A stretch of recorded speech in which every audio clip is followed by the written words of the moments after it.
Hello everyone, welcome to my channel. इस video में latch और फ्लिप फ्लॉप में क्या क्या डिफरेंसेस होते हैं वो समझते हैं।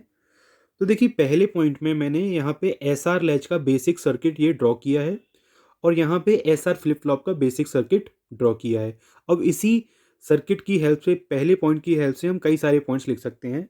तो देखिए, डायग्राम से क्लियर है कि लैच जो है वो लॉजिक गेट से मिलकर बना होता है। यहाँ पे दो नैंड गेट यूज हो रहे हैं, ठीक। जबकि जो फ्लिप फ्लॉप है वो लॉजिक गेट के साथ साथ लैच से मिलके बना होता है, ठीक है। तो ये पॉइंट हम जरा नोट कर लेते हैं।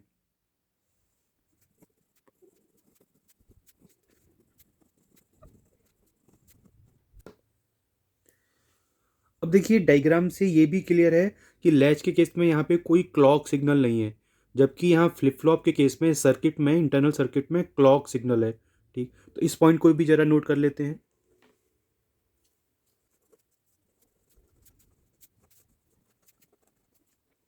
अब देखिए, लैच में कंटिन्यूअसली इनपुट्स को मॉनिटर किया जाता है, एस और आर को।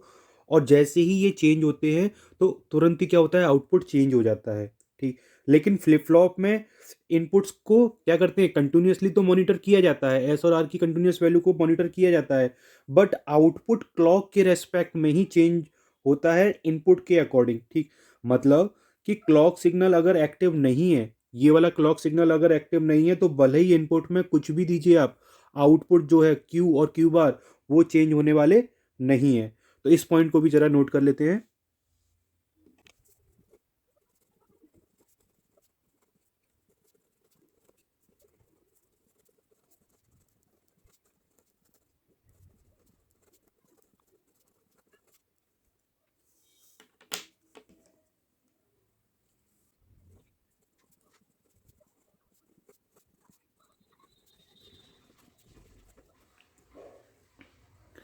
अब देखिए, नेक्स्ट पॉइंट में मैंने यहाँ पे लिखा हुआ है, it is sensitive to inputs.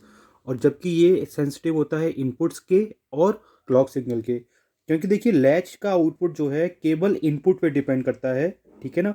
जबकि फ्लिप फ्लॉप में जो आउटपुट होता है वो इनपुट्स पे भी डिपेंड करता है और साथ साथ क्लॉक पे भी डिपेंड करता है, ठीक है। इसलिए हमने यहाँ पे लिखा है कि यहाँ पे जो आउटपुट होता है या सर्किट होता है, it is sensitive to inputs only.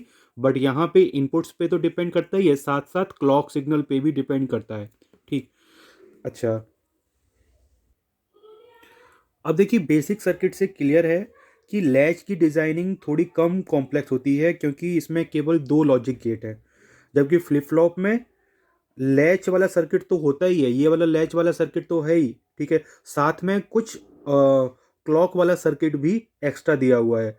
तो हम बोल सकते हैं कि यहाँ पे फ्लिप फ्लॉप की जो कॉम्प्लेक्सिटी होती है डिज़ाइनिंग की, वो थोड़ी ज़्यादा कॉम्प्लेक्स होती है एज़ कम्पेयर टू लैच, ठीक है। इसके अलावा देखिए, लैच की जो ऑपरेशनल स्पीड होगी वो फास्ट होगी, जबकि फ्लिप फ्लॉप में आउटपुट बेसिक इनपुट्स और क्लॉक दोनों पे डिपेंड करता है, इसलिए ये थोड़ा सा स्लो होता है। इसकी ऑपरेशनल स्पीड क्या होती है, थोड़ी सी कम होती है।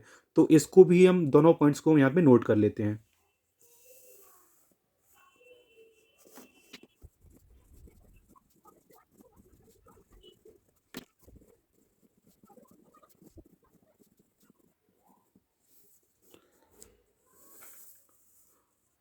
अब देखिए, इसके अलावा क्योंकि लैच में जो आउटपुट है वो कभी भी चेंज हो सकता है, ठीक है ना, इनपुट के चेंज होने पे। इसलिए इसको क्या बोलते हैं, एसिंक्रोनस सीक्वेंशियल सर्किट। कभी भी चेंज हो रहा है रैंडमली, जब इनपुट चेंज कर दोगे तभी चेंज हो जाएगा, ठीक है। और इसलिए इसको लेवल ट्रिगर्ड भी बोलते हैं। जबकि जो फ्लिप फ्लॉप है उसमें आउटपुट जो चेंज होगा वो with respect to clock signal ही चेंज होगा। तो हम बोल सकते हैं कि जो आउटपुट है ये सिंक्रोनाइज्ड होता है क्लॉक के रेस्पेक्ट में।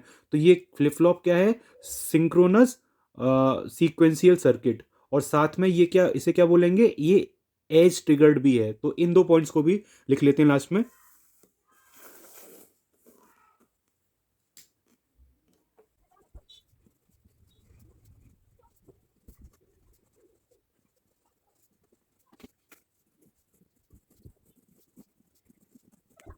तो इस तरीके से हम डिफरेंसेस बता सकते हैं लैच एंड फ्लिप फ्लॉप में। Thank you everyone.